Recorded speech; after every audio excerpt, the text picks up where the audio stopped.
62. kiri. Varase inimese ürgrassid.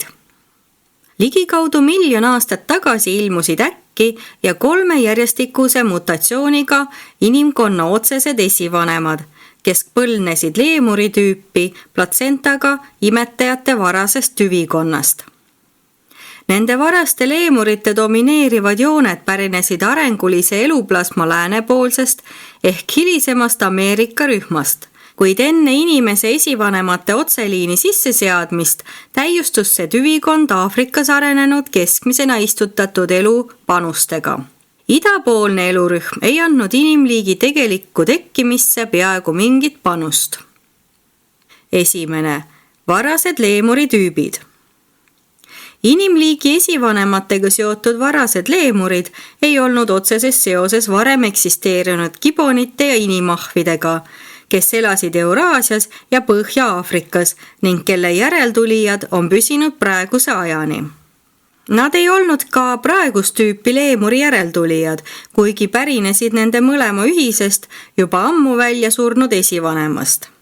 Need varased leemurid arenesid küll välja lääne poolkeral, kuid inimkonna otsesed imetajatest esivanemad tekkisid Edela-Aasias, elu keskmises esialgses istutamiskohas, kuid selle idapoolsete alade piiril. Mitu miljonit aastat tagasi olid Põhja-Ameerika tüüpi leemurid rännanud üle Beringi maasilna läände ja liikusid aegamööda piki Aasia rannikut edela poole.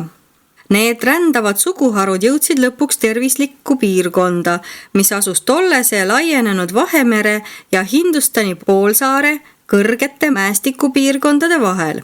Neil Indiast läänes paiknevatel aladel liitusid nad teiste soodsate tüvikondadega ja kujunesidki inimsoo esivanemateks. Aja möödudes jäi India mererannik mägedest edela pool järk-järgult vee alla, mis selle piirkonna elu täielikult muust maailmast eraldas.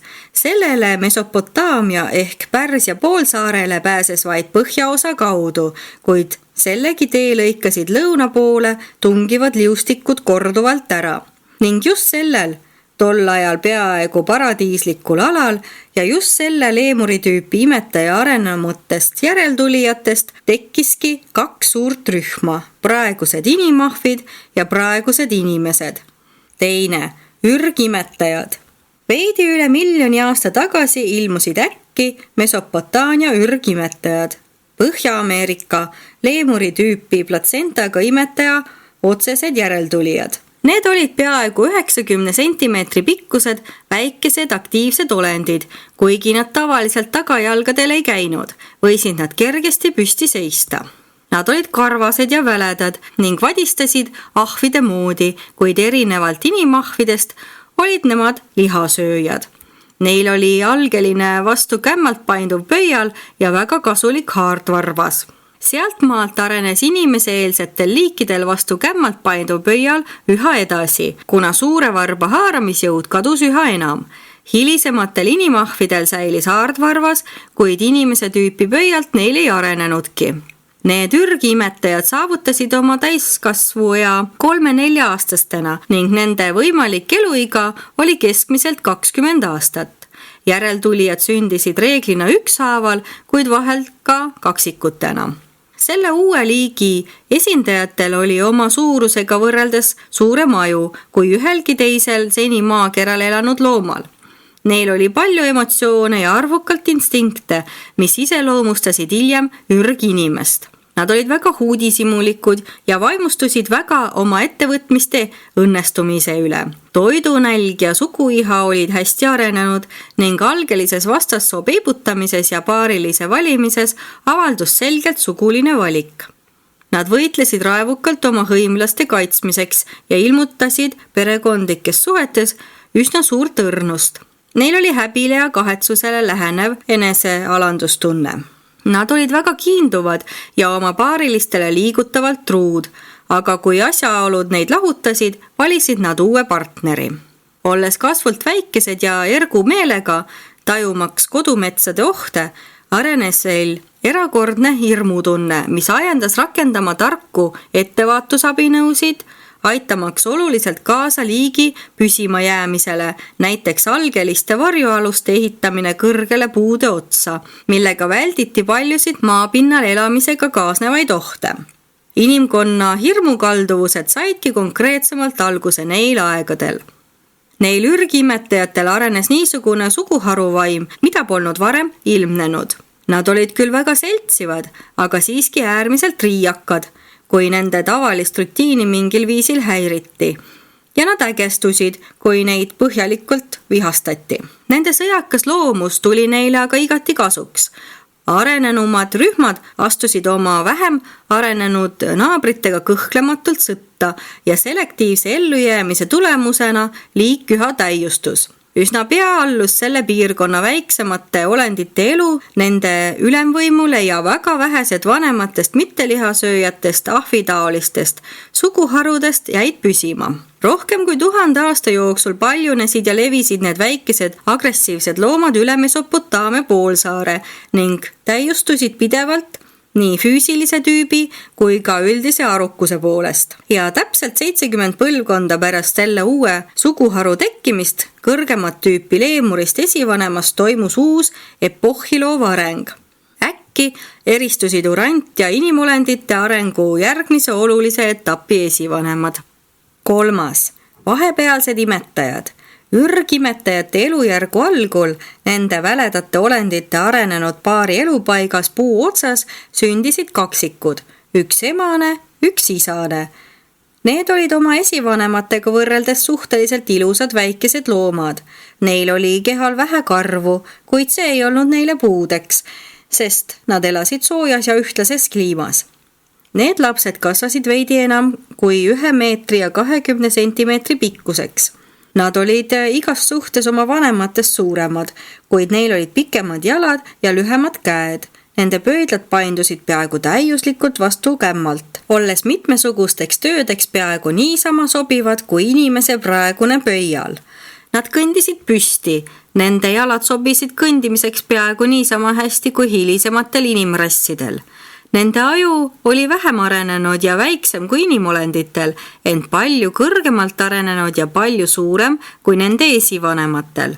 Kaksikutel ilmnes juba varakult kõrge intellekt ning neid tunnustati peagi kogu ürgimetajate suguharu juhtidena, millega loodi tegelikult algelist tüüpi ühiskonnakord ja algeline majanduslik tööjaotus. Õde ja vend paaritusid ning peagi oli neil 21 üsna omasugust last. Kõik üle 1 meetri ja 20 sentimeetri pikad ja igas suhtes oma esivanemate liigist arenenumad. Sellest uuest rühmast sai vahepealsete imetajate tuumik. Kui see uus ja arenenum rühm arvuliselt suurenes, puhkes halastamatu sõda. Pärast selle kohutava võitluse lõppu ei olnud enam ühtki varem eksisteerinud esivanematest ürgimetajate rassi esindajat elus. Liigi väiksemaarvulisem, kuid võimsam ja arukam haru oli oma esivanemate arvel püsima jäänud. Ning nüüd sai sellest olendist peaaegu 15 000 aastaks, 600 põlvkonnaks maailmaosa hirm. Kõik eelmiste aegade suured ja tigedad loomad olid hävinud. Nende alade kohalikud suured loomad ei olnud lihasööjad ja kasside perekonna suuremad liigid, lõvid ja tiigrid, ei olnud veel maakera sellesse eriliselt kaitstud piirkonda tunginud. Seetõttu said need vahepealsed imetajad vaprateks, võitlejateks ja allutasid kogu oma maanurga. Võrreldes oma esivanematega olid vahepealsed imetajad igas suhtes täiuslikumad. Isegi nende võimalik eluiga oli pikem, ulatudes umbes 25 aastani. Selles uues liigis ilmnes mitmeid algelisi inimlikke jooni. Lisaks oma esivanemates ilmnenud sünnipärastele kalduvustele olid need vahepealsed imetajad võimelised väljendama teatavates vastumeelsetes olukordades vastikustunnet. Neis ilmnes selgelt ka varude soetamise instinkt. Nad peitsid toitu, et seda hiljem kasutada ja armastasid väga koguda siledaid ümaraid kivikesi ning teatavat liiki ümmargusi kive, mis sobisid sõjamoonaks, millega end kaitsta või vaenlast rünnata. Vahepealsed imetajad olid esimesed, kellel ilmnes selgelt ehitamiskalduvus, nagu näitas ka nende võistlemine nii puuotsa majade ehitamises kui ka paljude tunnelitega maa-aluste pelgupaikade rajamises. Nad olid üldse esimene imetajaliik, kes kaitses end puuotsa ja maa alla ehitatud varjupaikadega. Nad loobusid suures osas puude otsas elamisest, elades päeval maapinnal ja magades öösel puuotsas. Aja möödudes tekkis nende arvukuse loomuliku kasvuga lõpuks tihe konkurents toidu ja vastassoo pärast, mis kulmineerus paljude ohvririkaste lahingutega, nii et peaaegu kogu liik hävis. Võitlused jätkusid, kuni ellu jäi vaid üks vähem kui 100-liikmeline rühm. Ent nüüd valitses taas rahu ja see üksildane püsima jäänud suguharu ehitas endale puude otsa uued magalad ja jätkas taas oma normaalselt poolrahulikku eksistentsi. Vaevalt oskate kujutleda, kuivõrd väljasuremise äärel teie inimeseelsed esivanemad aeg-ajalt on olnud. Kui kogu inimsoo esivanemateks olnud konn oleks hüpanud ühel teataval juhul 5 sentimeetrit vähem, oleks kogu areng kulgenud hoopis teisiti. Ürgimetajate otsene leemuritaoline ema pääses surmast vähemalt 5 korda vaid juuksekarva võrra, enne kui ta sünnitas uue kõrgema imetajaklassi isa. Ent kõige lähemal hukule oldi siis, kui välk puusse lõi, mille otsast magas primaadikaksikute tulevane ema. Mõlemad neist vahepealsetest imetajatest vanematest said tugeva šoki ja tõsise põletuse. See taevast tulnud välk tappis 3 nende 7 lapsest. Need arenevad loomad olid peaaegu ebausklikud.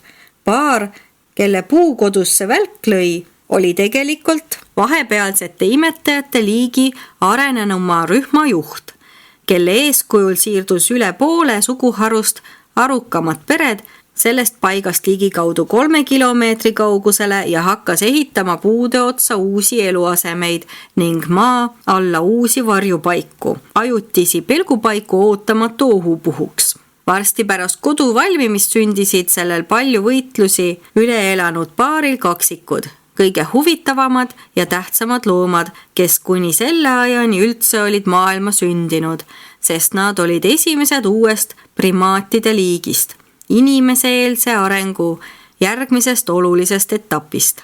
Samaaegselt nende primaatidest kaksikute sünniga sündisid kaksikud ka ühel teisel paaril, vahepealsete imetajate suguharu eriti maha jäänud emasel ja isasel, kes olid nii vaimselt kui ka füüsiliselt vähem arenenud. Need kaksikud, üks emane ja teine isane, ei olnud vallutamisest huvitatud.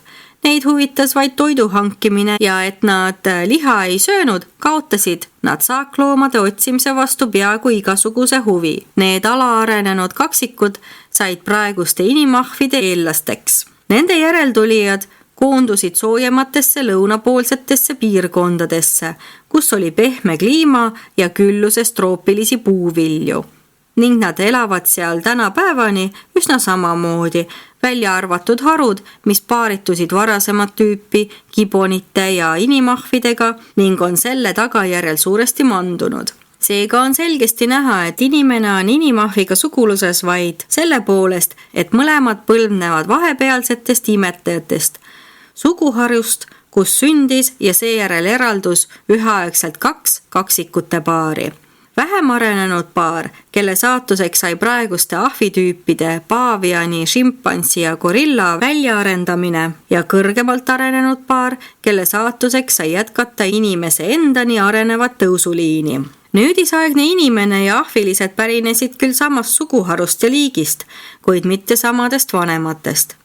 Inimese eellased põlvnevad selle vahepealsete imetajate sugukonna valikjäänuki parematest tüvikondadest. Nüüdisaegsed ahvid, välja arvatud teatavad varem eksisteerinud leemurite, gibonite, inimahvide ja teiste ahvitaoliste olendite tüübid, on selle vahepealsete imetajate rühma kõige vähem arenenud paari järeltulijad, kusjuures see paar jäi ellu vaid seetõttu, et peitis end oma suguharu viimase ägeda lahingu ajal 2 nädalat maa-aluses toiduhoidlas ja tuli välja alles siis, kui sõjategevus oli ammu lõppenud.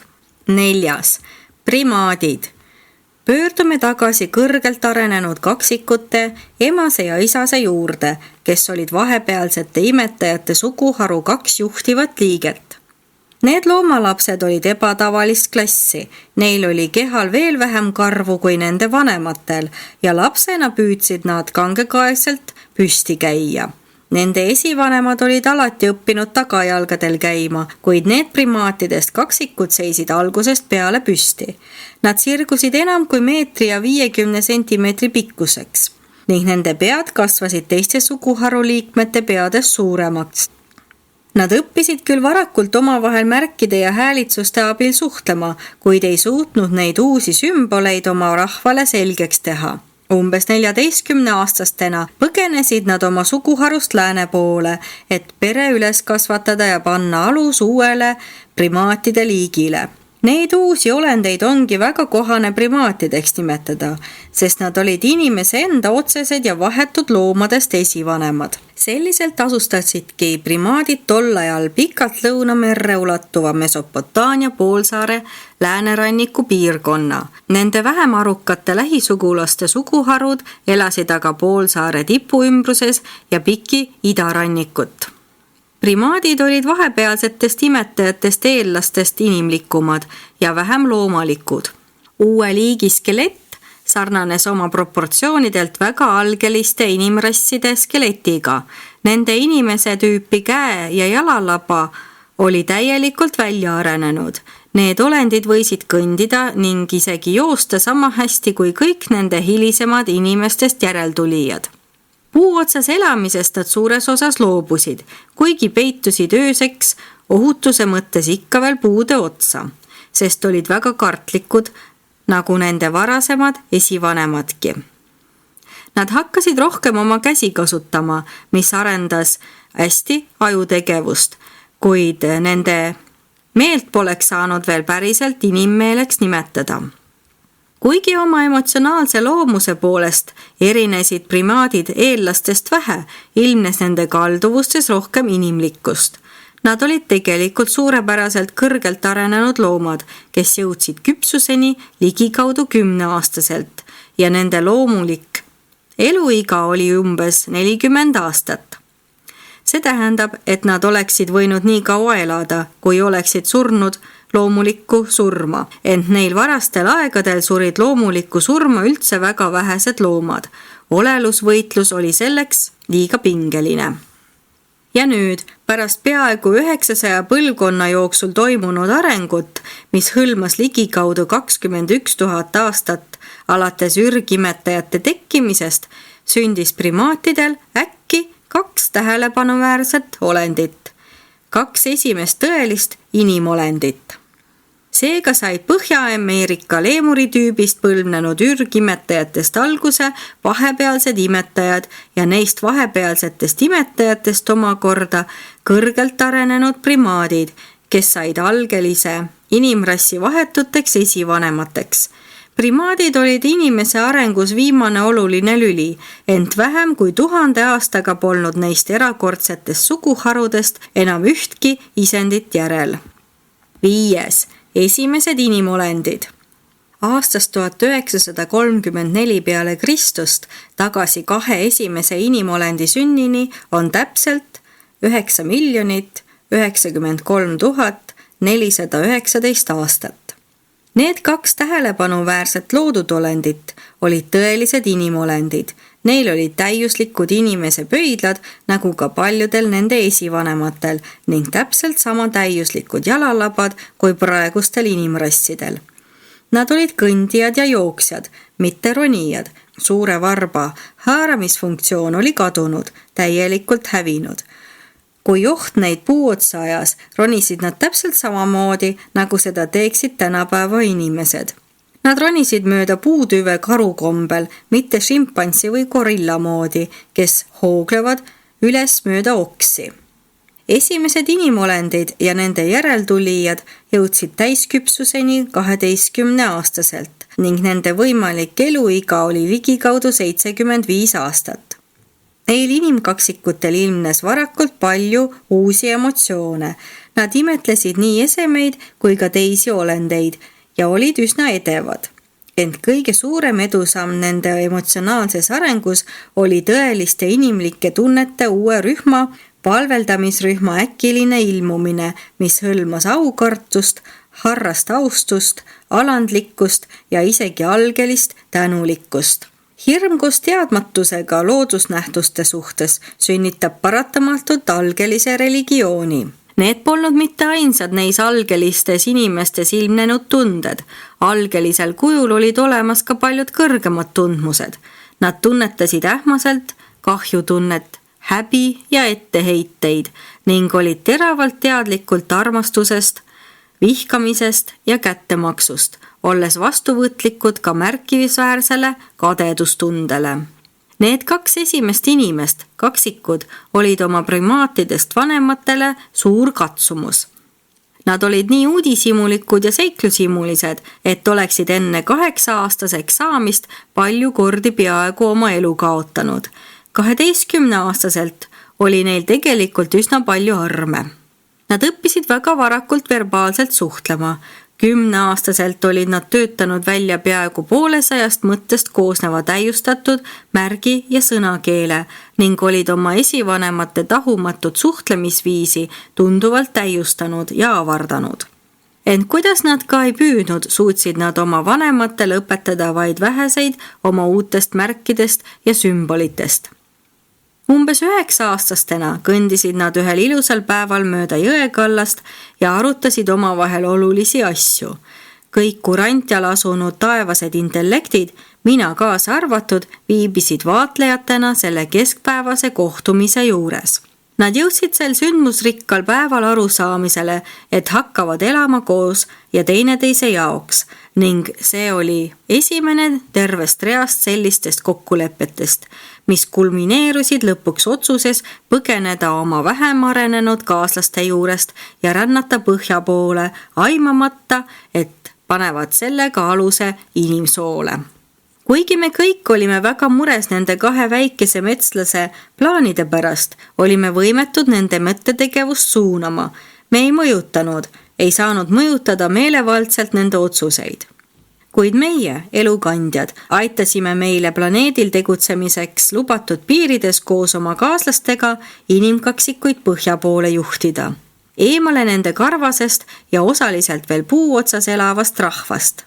Ja kaksikud rändasidki omaenda aruka valiku tulemusena ning tänu meie juhendamisele põhja poole eraldatud piirkonda, kus neil ei olnud ohtu bioloogiliselt manduda, segunedes oma vähem arenenud sugulastega primaatide suguharudest. Veidi enne kodumetsadest lahkumist kaotasid nad gibonite ründeretke tagajärjel ema.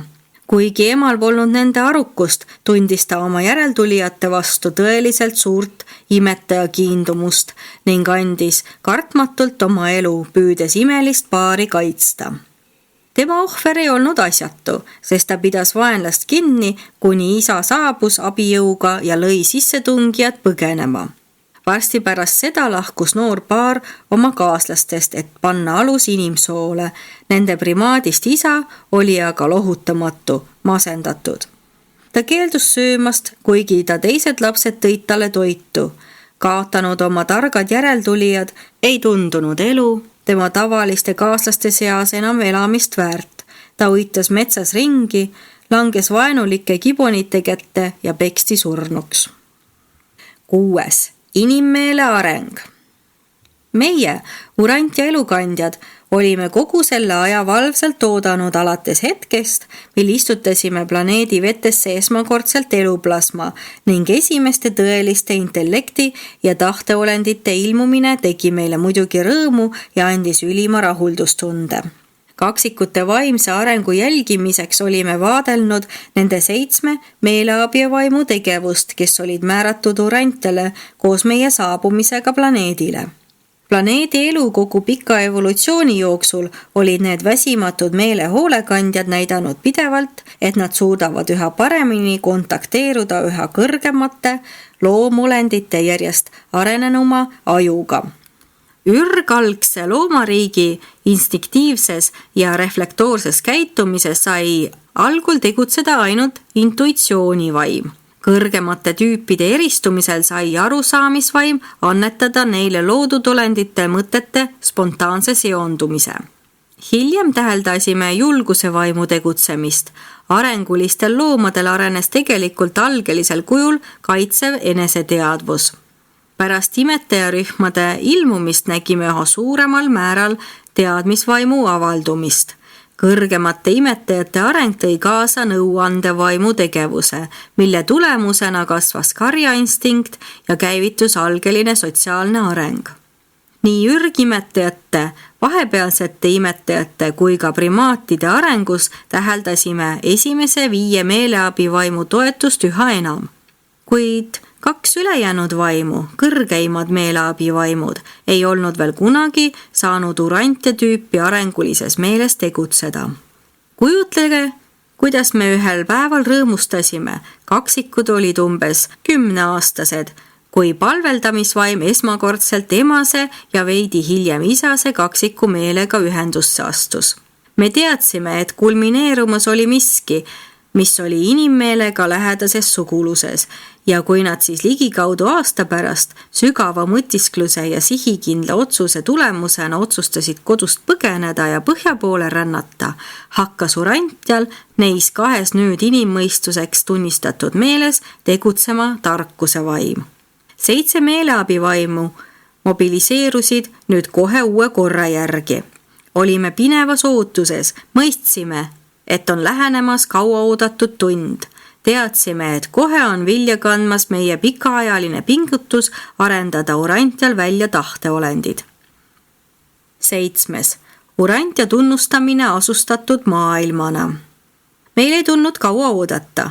Järgmisel päeval pärast kaksikute põgenemist tekkis urantia planeedi vastuvõtukeskuses keskpäeval universumi ringluste signaalide esimene katsevälgatus.